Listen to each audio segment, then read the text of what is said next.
मेरे प्रिय मित्रों, नमस्कार। फ्रेंड्स, सच पूछिए तो जब मैंने आत्मदया विषय की शुरुआत की थी तो मुझे बिल्कुल भी यकीन नहीं था कि आप सब इस विषय को इतना अधिक सराहेंगे और अपने जीवन पर इसका इतना अधिक प्रभाव महसूस करेंगे। डेफिनेटली यह मेरे लिए भी बहुत आत्मसंतोष का एक प्रकार से मैं यूं कहूंगा कि आधार है। दोस्तों, आज मैं अब इस विषय को समाप्त करने के बारे में सोच रहा हूं, क्योंकि जो व्यावहारिक बातें थी मुझे लगता है कि काफ़ी कुछ आप सबके साथ में शेयर कर चुका हूं। आपको याद होगा कि मैंने इस विषय की शुरुआत की थी, ये दुनिया, ये महफिल मेरे काम की नहीं। इस पर थोड़ा सा विचार कीजिए। मेरे की जगह आप स्वयं को रख लीजिए, किसी को भी रख लीजिए। आप कह रहे हैं कि यह दुनिया, यह महफिल मेरे काम की नहीं है। इतनी बड़ी दुनिया है, दुनिया में इतनी सारी चीजें हैं, इतने सारे महफिल हैं, इतने सारे लोग हैं, इतनी सारी घटनाएं हो रही हैं, इतने सारे काम हैं, इतनी सारी वस्तुएं हैं, इतनी सारी, इतनी सारी, इतनी सारी। और मैं एक हूं, आप एक हैं, हर कोई एक है। मतलब इस एक के सामने ये जो इतने अनेक हैं वो बेकार हैं, ये आपके काम के ही नहीं है।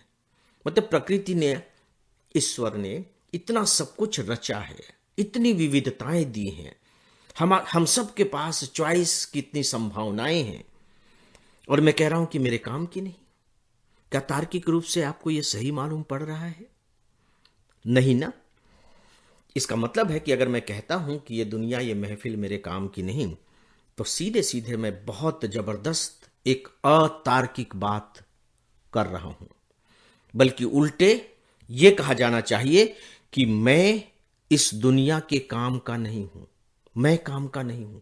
अगर अगर मैं ये सोचने लगूं कि मैं इस दुनिया के काम का नहीं, तो फिर से आत्मदया का भाव पैदा हो जाएगा।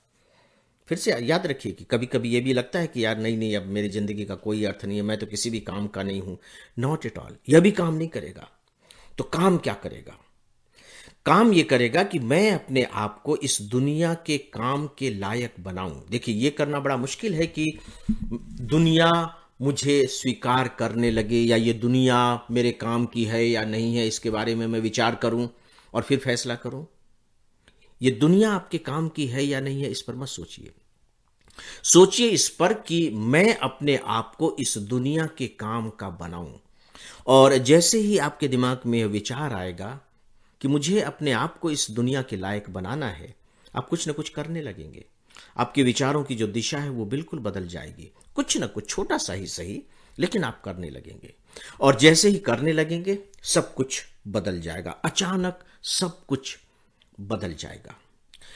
मित्रों, फिलहाल मैंने एक उपन्यास पूरा किया है, गॉन विद द विंड। एक अमेरिकी उपन्यासकार हैं, बेसिकली वो जर्नलिस्ट थी, मार्गरेट मिशेल।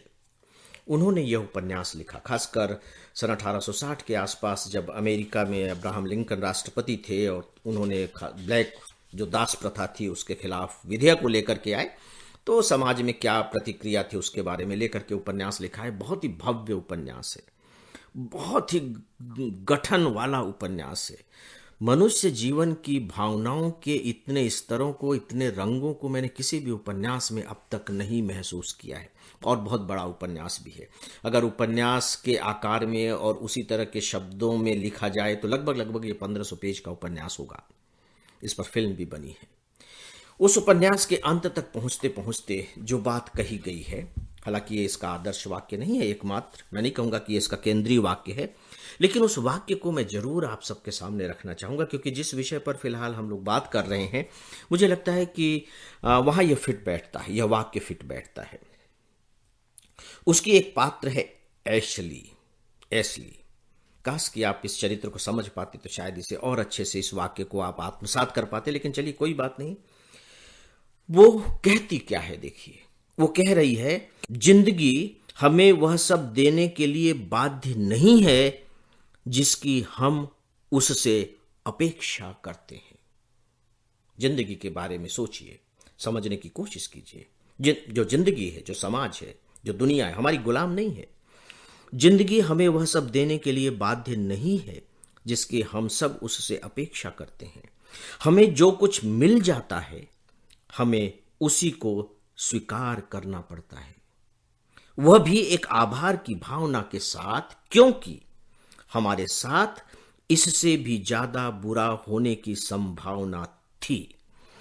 दोस्तों, मुझे लगता है कि यदि इस वाक्य को हम समझ लें और समझने के बाद इस पर व्यवहार करना शुरू कर दें, तो आप देखिए कि देखते देखते जिंदगी का स्वरूप बदल जाएगा, भावनाएं बदल जाएंगी, विचार बदल जाएंगे, और सच सबसे बड़ी बात यह है कि हमारे आसपास का वातावरण बदल जाएगा, सुखद हो जाएगा।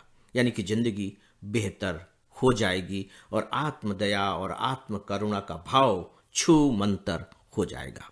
तो फ्रेंड्स, इसी के साथ ही अब इस विषय को समाप्त करने की आप सबसे अनुमति चाहता हूं। 2 दिनों के बाद आप सबसे फिर मुलाकात होगी, तब और बातें करेंगे। तब तक के लिए सब आप अपना अपना ख्याल रखें और मेरा अभिवादन भी स्वीकार करें।